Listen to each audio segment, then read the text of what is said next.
I knew that we were inheriting a financial mess. I guess I didn't know how bad it was. But let me just tell you what we've had is that with the Democrats in control of the governorship and both houses of the legislature for 4 years, basically they used a lot of gimmickry and one-time money and then so-called federal stimulus dollars to pay for ongoing expenses. One of the things that Kim Reynolds and I committed to do is to restore fiscal responsibility and good budgeting practices in a budget that is not only balanced and spends less than we take in, but it's sustainable for the long fiscal year that began July 1. But Governor Culver never, and he was supposed to make a report on it December after the election. Never did it until January 3rd, I think about a week before he left office. And what he did really would have jeopardized health and safety.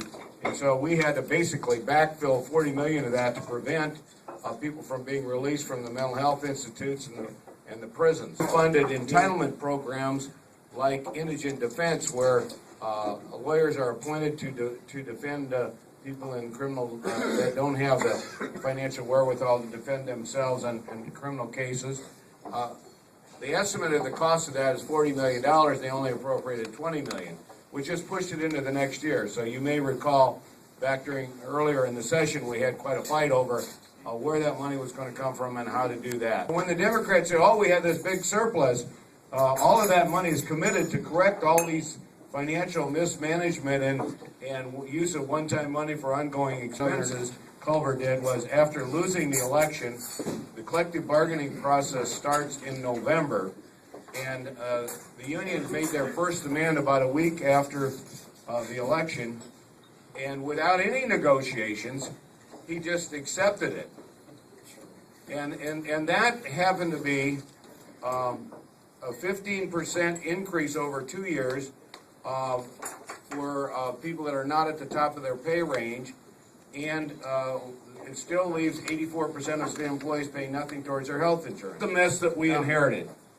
And so what we went about doing is putting together, as I had promised during the campaign, a sustainable budget that spends less than we take in, that's a biennial budget, and that we projected out for 5 years, revenues and expenses, so that we knew that it would be sustainable.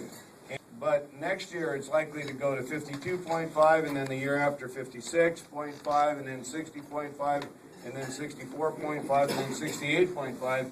And so you can see, if you don't take action and limit that you will have a dramatic increase in all classes of property, and also provide $50 million a year of increased reimbursement to local government, so that local governments don't lose out in this process. The legislature will get its job done in time. I'm confident that they will.